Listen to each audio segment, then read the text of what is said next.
Hello and welcome. I want to go over the first part of our teaching about the Asian American experience workshop with you. I want you to know that this is a workshop that has been designed by Asian Americans Advancing Justice in Chicago. And the purpose for these workshops is to support the programming around the TEACH Act. So that is the Teaching Equitable Asian American Community History. This was a bill that was signed and mandated by our governor last summer and is being implemented in all kindergarten to 12th grade public schools in Illinois. So welcome to our session. And this is a workshop that is also intended for public school teachers or those who have an interest with learning more about the Asian American experience and Asian American history. It's also a wonderful PD for educators, as there are resources that will be provided so that they have an access to a database that has resources for teachers to use in their classrooms. So this first part that we will be going through is about just giving information about Asian Americans advancing justice, and also giving information about who Asian Americans are in the United States and in Illinois. So let's begin. First of all, my name is Ginger Leopoldo. I am a theater artist, community organizer, and educator living here in Chicago. I'm also the executive director of the Center for Immigrant Resources and Community Arts, Circa Pintig. I've worked as a teaching artist and literacy coach in Chicago public schools, and I'm currently an adjunct ESL professor and doctoral candidate. I am what you call a 1.75 generation Filipino American, which pretty much means that I had arrived to the United States, being born in the Philippines when I was 5 years old. So I was just a young child. And so rather than being a second generation immigrant, I am what you would call a 1.75. So I still have a little bit of roots to the country where I'm originally from, but also am really more of an American than one who is an immigrant or who would have immigrated here as an older child or even teen or young adult. I want to tell you a little bit about Asian American Advancing Justice in Chicago. They work across the state and with neighboring states. And they build power through collective advocacy, and they organize to achieve racial equity. They provide programs for leadership, advocacy, and civic engagement. And they were the lead organizer for the TEACH Act. So the goal of the professional development that Asian Americans Advancing Justice is offering is to introduce K12 educators to Asian American centered themes and teaching resources that educators can incorporate in their teaching. And so for our time, we are going to take a look at what the significance of the TEACH Act is and why is teaching Asian American history important. And as I mentioned, we'll also be taking a look at Asian Americans nationally and in Illinois. So as we proceed with our workshop, we just want to ensure that our participants adapt a learning mode that is open, and we want to invite our participants to be curious. We also want our participants to be reflective about what they know and what they don't know. Participants are experiencing this potentially in a virtual setting, in a remote setting over Zoom. And so, of course, we invite our participants to use the chat box and reaction buttons. And if participants are able to have their videos on and to, of course, mute unless they are speaking. So, what is the TEACH Act? So, the momentum to be included in meaningful ways has sped up over recent years. And myself and other Asian Americans here in Illinois are really pleased to share that on April of 2021, the Teaching Equitable Asian American History, or TEACH Act, HB 376, was passed to ensure that every public elementary and high school student in Illinois learns about the contributions of Asian Americans to the economic, cultural, social, and political development in the United States. Now, Illinois is the very first state to pass such an act, and soon after that, New Jersey and others have passed similar acts. Most recently, Rhode Island has been the fourth state to pass such an act. So this is really an exciting time for us here, especially in Illinois. And so beginning with this school year, 2022-23, every public elementary school and high school shall begin to include curriculum, a unit of instruction studying the events of Asian American history, including the history of Asian Americans in Illinois and in the Midwest, as well as the contributions of Asian Americans toward advancing civil rights from the 19th century onward. Now, this is going to affect now. And so we know that that Asian Americans advancing justice has taken a lead, using a multi-ethnic, multiracial, multi-generational, and multi-institution coalition group of over 25 organizations, including the Illinois Council for Social Studies, in this effort. And so there are some members of the steering committee here that include the Cambodian Association of Illinois, the Chinese Mutual Aid Association, Coalition for Better Chinese American Community, the HANA Center, Indo-American Center, Japanese American Citizens League, Japanese American Service Committee. And additional organizations such as the organization that I help lead, which is Circa Pintig, has also taken part, and also a Global Asian Studies program at University of Illinois at Chicago.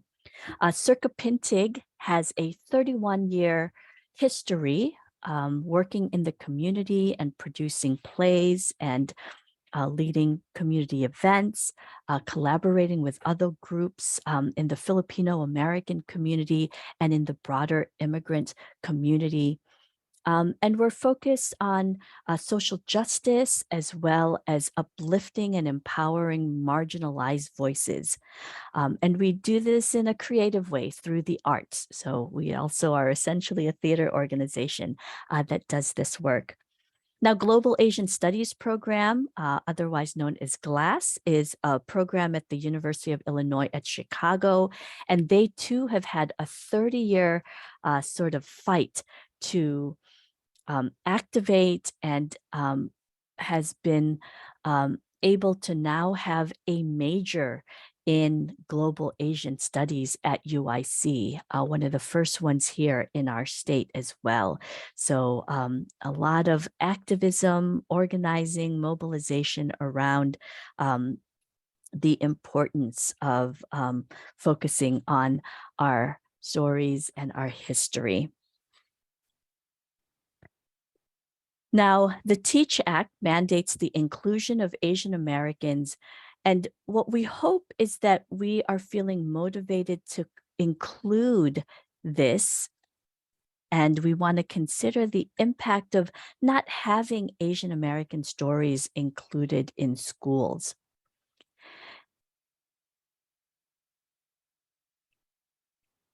And so let's take a brief moment to take a look at reflections of Illinois Asian American educators. As part of this professional development, our participants are given access to a workbook where they have access to the material that is being shared, additional links, and also a place for them to reflect. And one of the links is a PDF that is Reflections of Illinois Asian American Educators. These were several essays that were written by Asian American educators in Illinois.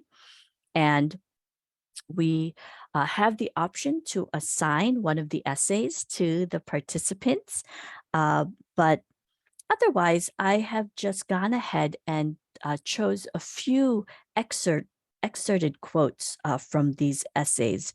And so one of the first ones is this: as a teacher and a librarian, I know that curriculum and history writers have the power to mold how we look back on events in history, often identifying who were the heroes, who were the enemies, and essentially whose stories are worth telling. Growing up in Illinois, I saw very little of myself or other Asian Americans in history lessons. I didn't learn about the vast experiences of Asian immigrants, the history of Asian immigration policy, or the hardship many Asian refugees have experienced. I only remember briefly covering the internment of Japanese Americans. I remember sitting at my desk in high school preparing myself for the day that we would discuss the executive order that pushed my grandparents and many others out of their homes along the West Coast. It was heartbreaking when it was only covered matter-of-factly within minutes of a class period. We didn't discuss what that meant for these Japanese Americans, for their children, or even for their children's children. I sat in the class with tears in my eyes as the basic facts were covered before we moved on. So this educator states that we didn't discuss these experiences and talk about the void of humanity.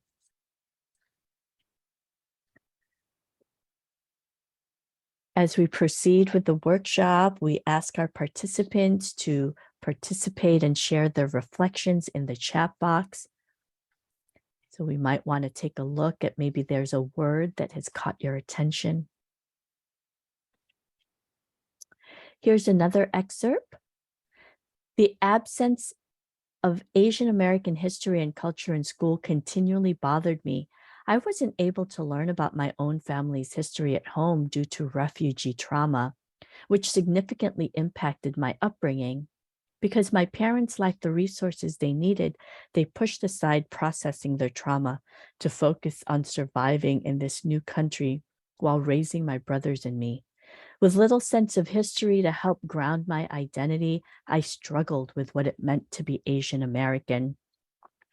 So another excerpt from one of the essays, this educator states that they had a struggle with what it even means to be Asian American. And again, what word caught your attention? Another excerpt here. In the 3 different school districts I have taught for, there have been several instances where students, parents, and faculty alike are unaware of Asian American and Pacific Islander history. Once, in regards to my studious nature when learning about the exits to the school building, a colleague stated, "You're so Asian." What? Because I want to know where the exits are in case there's a school shooting or a fire? Another colleague has said, "Hey, can you read my tattoo?" To which I responded, "Nope, I don't speak or read Mandarin. I'm Korean." I've also heard comparisons between Asians where colleagues would say, "You're the better Asian," as though she and I were the token representatives of the entire continent of Asia, the largest continent on Earth. So as we take a look at these excerpts from the educator's essays, maybe there's also a word that has caught your attention here.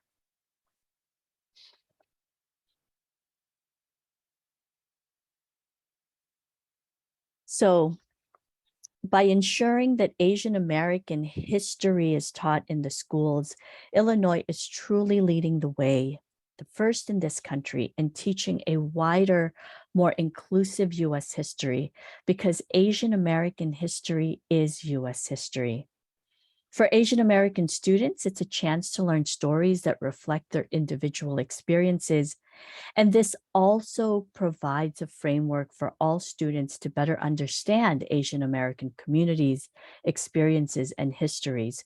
And this improves cross-cultural education for all students in Illinois and advances racial equity. So now let's take a look at what exactly is the Asian American community. So to be sure, let's understand who we're talking about when we talk about Asian Americans. Asian Americans is a term that was first coined in 1968 by the University of California, Berkeley graduate students Emma G. and Yuji Ichioka. Inspired by the work of the Black Power movement, the American Indian movement, and the anti-war movement, G and Ichioka wanted a term that could serve as an umbrella term to bring together disparate Asian ethnic groups together in one voice to advocate for their rights. Now, we hear Asian Americans pretty often and recognize that there are other terms associated with our community. So AAPI is used, which also includes Pacific Islanders. But it's important to remember that while some may include Pacific Islanders in this umbrella term, many in the PI community, including Tonga, Guam, and Samoa, as well as the Native Hawaiian community, believe that their issues are so unique from many of the Asian American community that it's important to speak explicitly about the Pacific Islander community and sometimes separate the PI community from the Asian American community. And so for our purposes, we'll be focusing on the Asian American community. And just to be clear, the Asian American community includes the following: East Asia, China, Japan, Korea, and more. South Asia, India, Pakistan, Bangladesh, and more. Southeast Asia, Vietnam, Indonesia, Philippines, and more.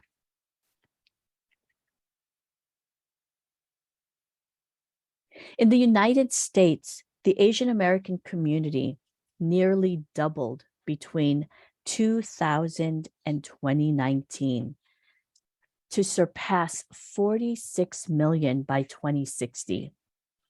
The recent census has calculated that the Asian Americans are 7.2% of the total population, or about 24 million. So I ask, what do you notice about this graph, and when did things change? That's right, we see it here, around 1960. Might we know why? We'll be speaking about this very pivotal event in a bit, but this is when in 1965, there was an Immigration and Nationality Act.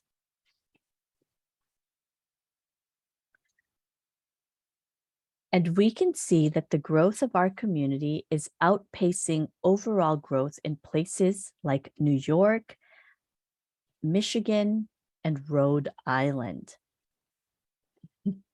even in West Virginia. Here's an image of the density of Asian Americans in Illinois. Now, note that the majority of Asian Americans are located in the Chicago metropolitan area and the collar counties of DuPage, Lake, and Kane, as well as Champaign and McLean counties.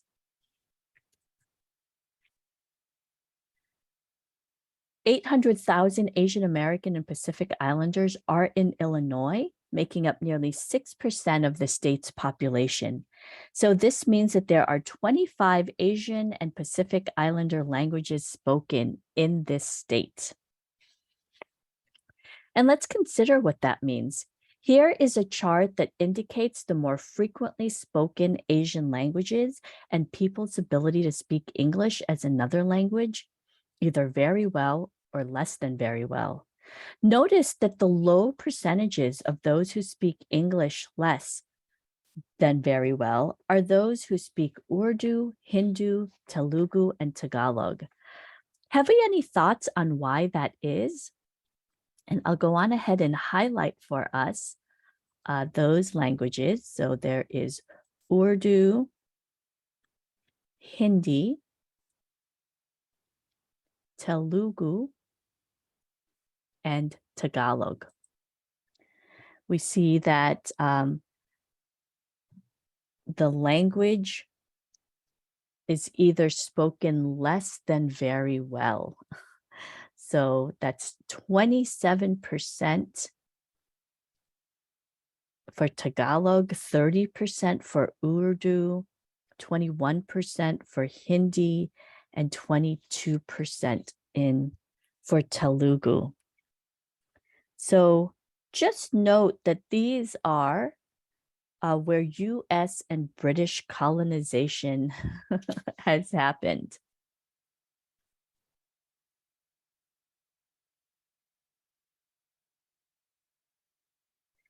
Let's drill down a little further.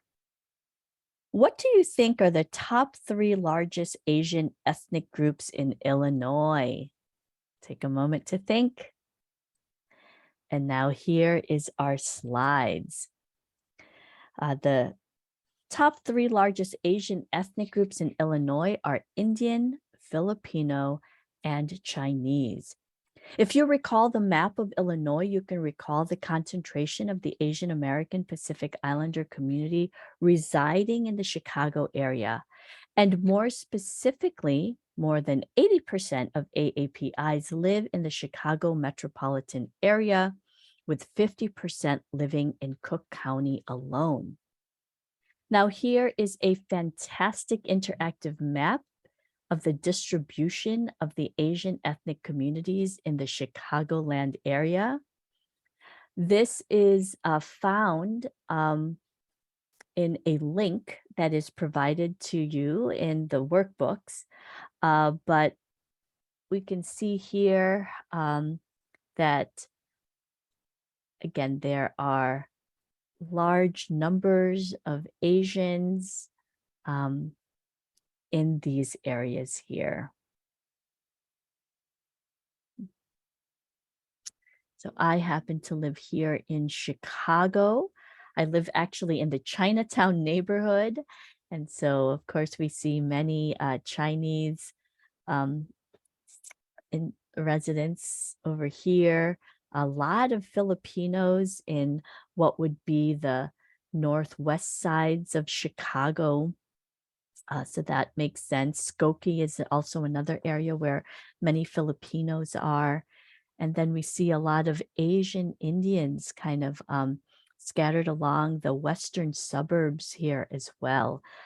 So again, a pretty fascinating look at how the Asian American population is dispersed throughout the Chicagoland area.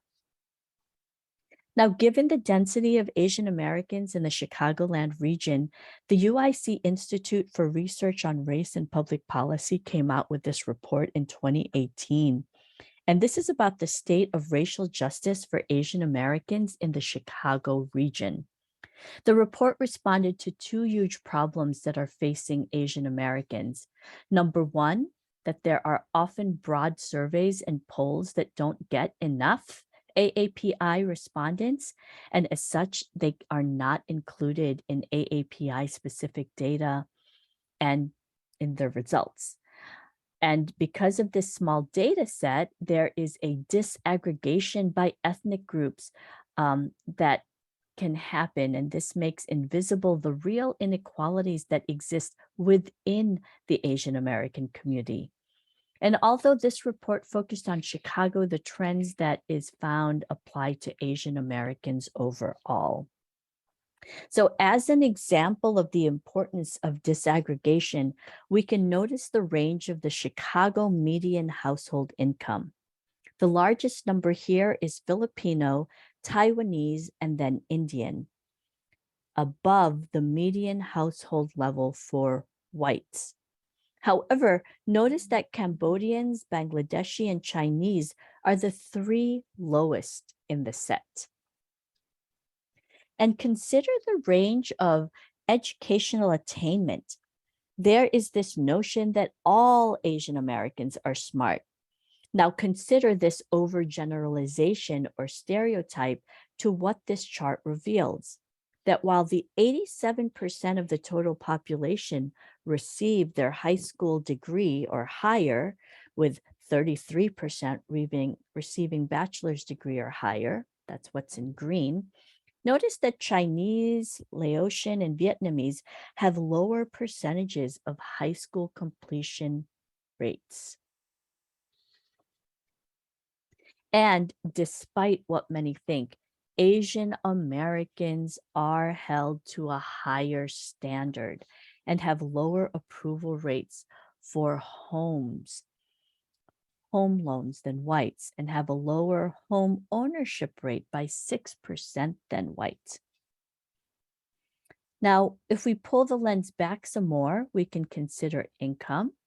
And as you can see, Asian Americans experience the most income inequality of any racial group, more than 10.7 times more range. Again, notice the date range from 1970 to 2016. What is going on?